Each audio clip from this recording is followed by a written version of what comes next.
All right, everybody, as promised, we're moving on to other things on the Mr. Jones W-31 project. And as usual, Mr. Jones has a little different idea of what we're going to be doing.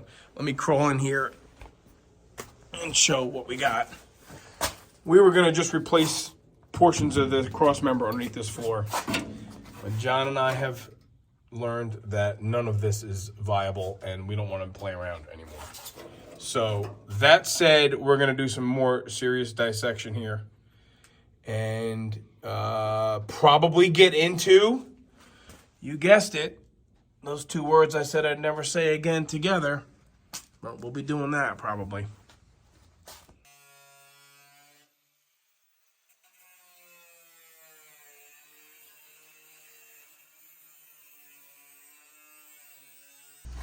Maybe I should clamp it. Or you want to just hold it? I'll hold it.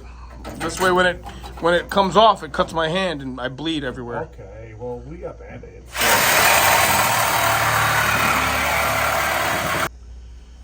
So, people, it goes like this. Just when you think you're done, there's more to do. But look, there's some corners you can cut and some corners you can't cut. No pun intended.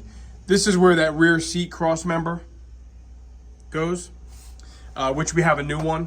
And quite honestly, I guess in the very beginning, I thought I was going to be able to just, patch this left section of it. But upon further review, that's not happening. So tomorrow, I'll make plates for this like we've done before. I'm just going to say this. I'm not going to say those two bad words.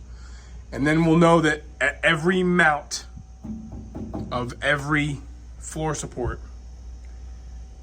we'll have new metal. So it'll make us feel better in our brains. So this one will go in, and Joe and I are going to talk. We got to get a rear seat. Again, I could patch this up with if I had, patch panels. But we might get the whole piece. We'll talk about what's available. I got some rot in there that's got to be addressed.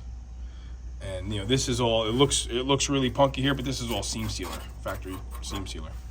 But okay, there you go. This is I saved this is the one side of the rear seat cross member. And you can see just bad design, but you can see it holds all that, stuff, sand, dirt, salt. And it's shame on me.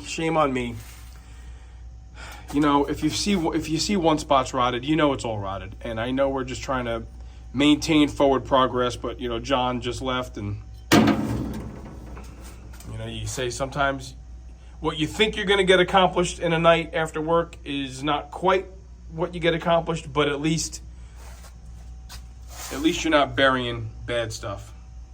So, there's one way to rig it, and then there's another way to rig it. And, I do have my standards. We do have our standards over here. So we're not gonna rig what we can repair.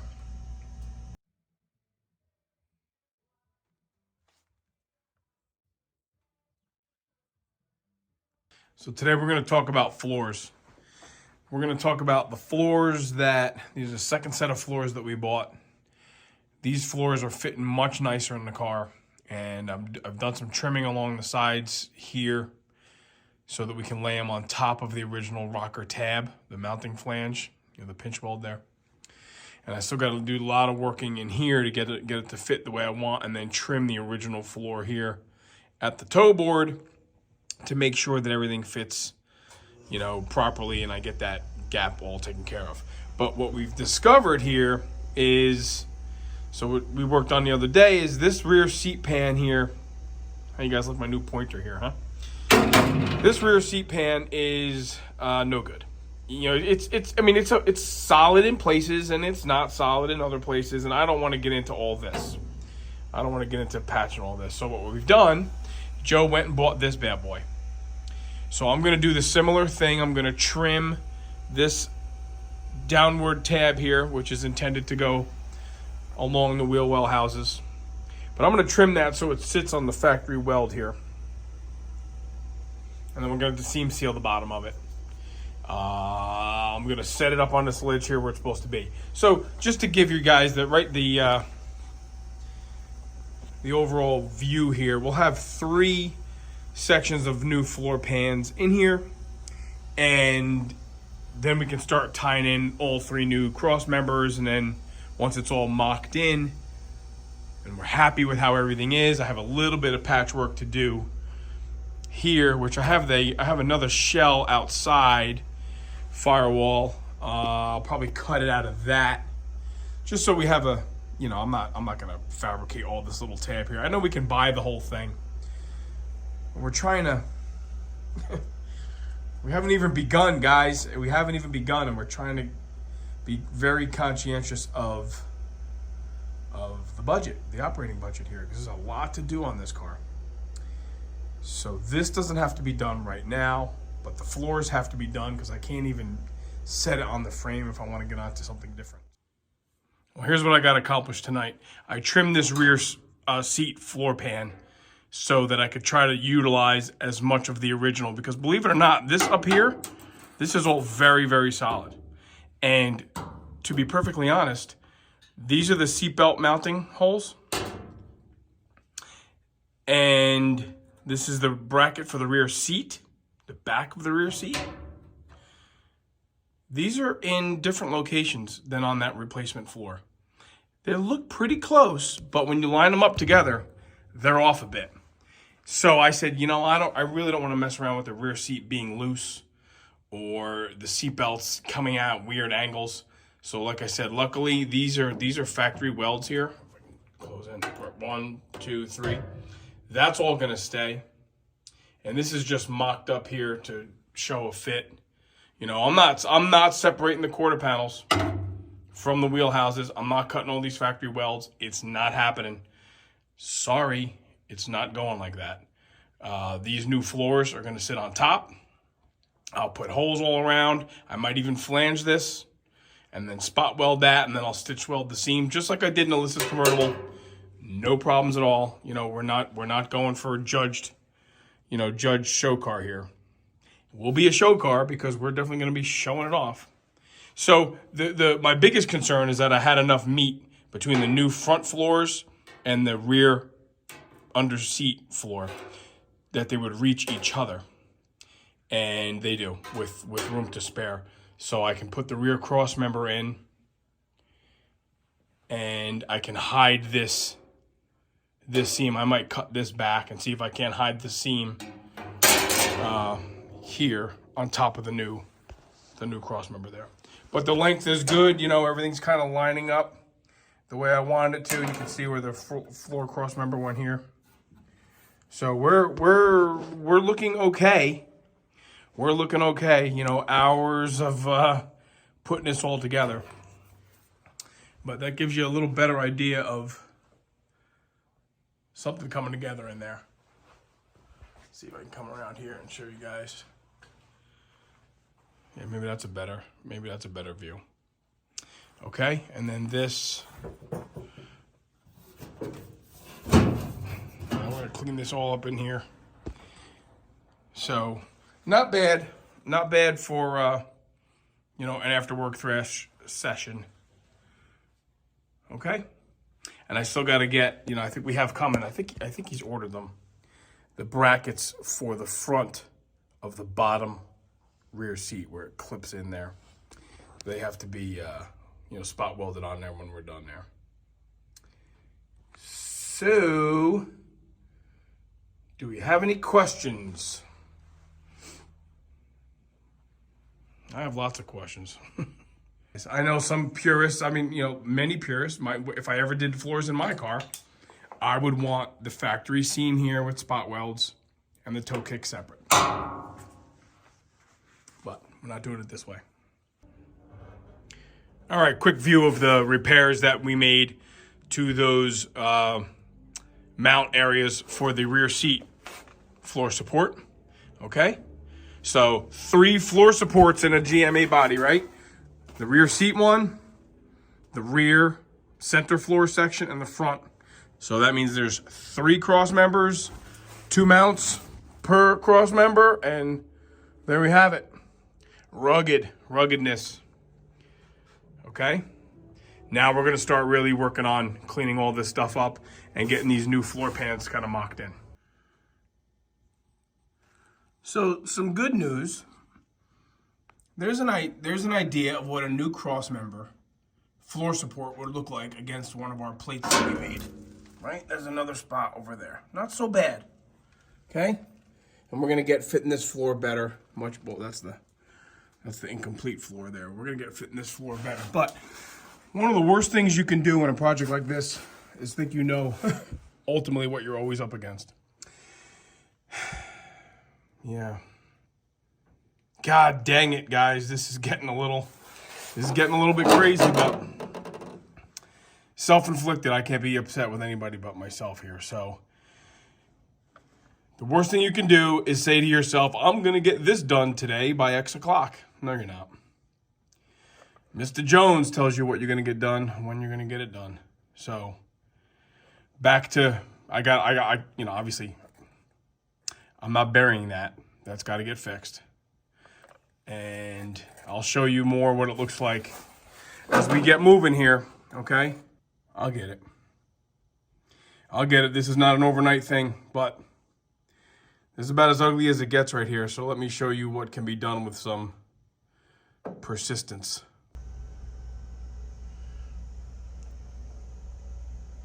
Bring it on, Mr. Jones.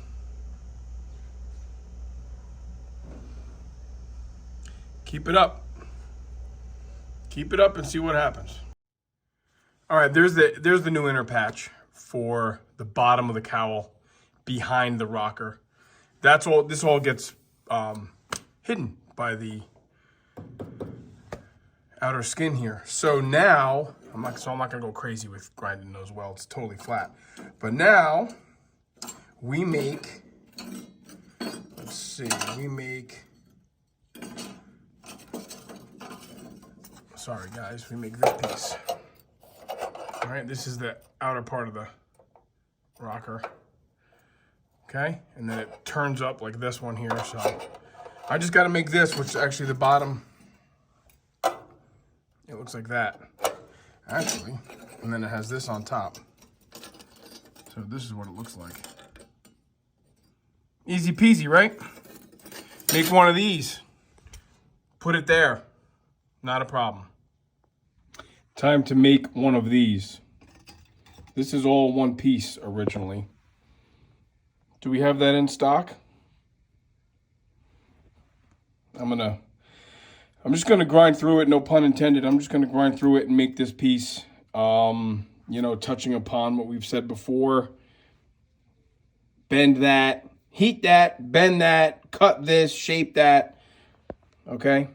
It happens if you just kind of keep after it. All right, wish me luck here. This is not that complicated, actually. Make the big piece, put the bend in it, make it too big, and then cut the shapes into it. Simple as that, right? So that's the piece I need, and that's the piece I made. Kind of looks like it might work, right? It looks like it might work. I nicked it a little bit right there with the grinder. I am not redoing the piece because of that. Okay, simple stuff, right? Just cut the piece to your size. Put the bend in it first. Then kind of trim the sides to make it fit your overall width. And then do the notch, whatever you need. It's really not that complicated. And then put some holes in it. I got a pneumatic hole punch, so I went around the outside and put holes for spot welds. And then obviously in the middle, I had to just use a 3/16 bit to provide holes for plug welding. But this is all beveled, so I will weld around the perimeter of that. Also, it is what it is. Doing the best with what I got here. But overall, not too bad. So the inner piece is in, and now this piece will go in. Okay, after making a couple plates, there it is. There's the support plate, spot welded in. There's factory spot welds here. And I guess I'm just not inclined to finish that out like it was never there. This maybe I'm going to do. But, there you have it. This is BS. It's time to stop making a mess. It's time to start cleaning this place up a little bit because I can't work like this. What the heck is going on?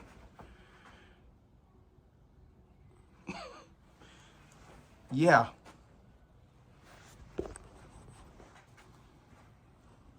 Take it all in. This is my next couple hours here. Let's provide a quick update of where we're at, okay? Everybody, we have the floor supports mocked in. They're gonna get painted and inside and out. Obviously where they go to the inner rockers, they're all solid now. They are, I promise, solid now. Floors are scribed, trimmed, lined up where they're gonna go. I have to prep all the edges for some butt welding, some stitch welding. This will all get closed up and tight and lined up better once the floor supports are in. This is all gonna get kind of done, you know, together. And back here, I have a little bit of fitting to do, which is what I'm gonna work on now. This way I can start welding along these edges here. But there's some pieces I need to make that go inside those wheel wells over there. And some repairs to be done along the bottom of the inside side panels here. Okay, that's the update, and I won't bother you with this anymore. I will just bring you along when I have something else to show. Off. Yes, I am back in the cab of the car here. All the floors and floor supports are back out. They were just mocked in with some screws. And let me just show what is next on the list of things to do. This all has to get prepped, meaning rust treated, evened out, some of that rust cut out. The new floors are overlapping. The purists out there, you're gonna cringe, you're gonna yell at me, but this is how I've decided to do it. We're gonna cut that rod out and the new floors are overlapping, okay? I will feather the outside edge. We'll weld that in and we might, you know, body work some of that from the outside, but I really think from a structural standpoint, it's better for me to have a little bit of overlap than butt weld in this car. That's my decision, and that's what I'm doing. So this part here, we're gonna have to weld up some of this stuff in here, round this out a little bit. In the upper rocker, I don't know if you guys can see there. Forget about the pitting. We like that. It's patina, man. It's not pitting, it's patina. But here, this is getting cut out because I'm not burying that. Over here, yuck. That's all cleaned up. Not burying that. That's getting cut out and getting replaced. I'm gonna have to make flanges here so that the original rear seat floor pan, this is the upper part of it, it's got to connect to the rocker tab here. I'm gonna make a flange for that. And I'm gonna do the same over here. And I have more to do here. So while it looked very encouraging, the floor pans were in and the floor supports were in, they were just mocked up just so I can get a fit, some final trim on that. And now I'm gonna spend probably, I don't know, the rest of the week and weekend in here, making all these little pieces of metal. There's the update. Cut this out. Make this. Insert as follows. So I'll just weld that line up and then spot weld a couple there. And then it'll look perfect next to that, right?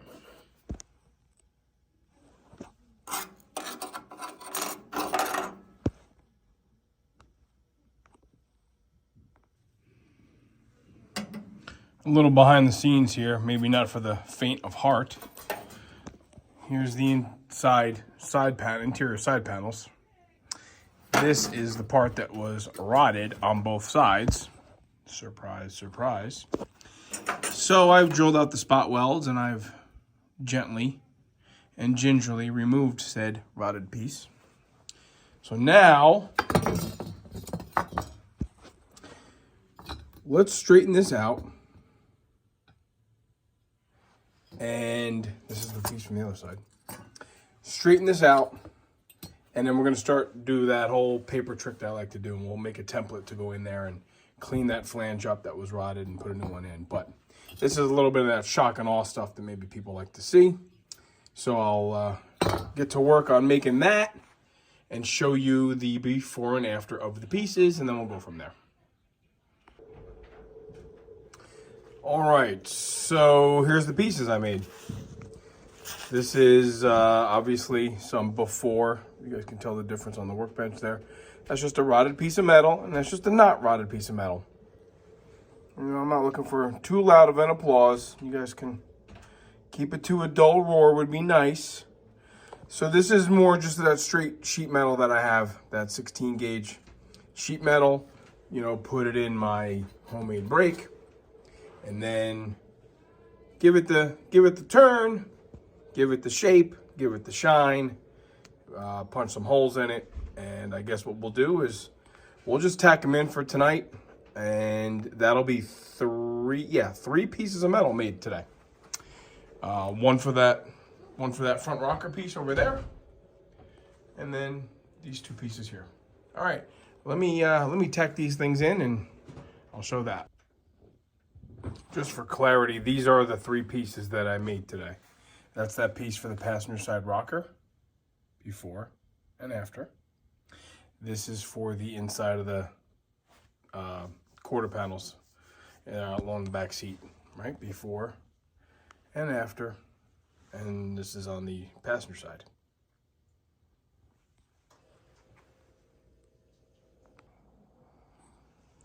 All right, well, there we are. The piece is tacked in. It's not finished, it's just tacked in. I'm getting a little tired here. So that one's done. This one here is done, tacked in. And then that one there is tacked in. And then I'll clean that all up after I do some more welding. But there you go. A few hours, a few pieces. Some progress.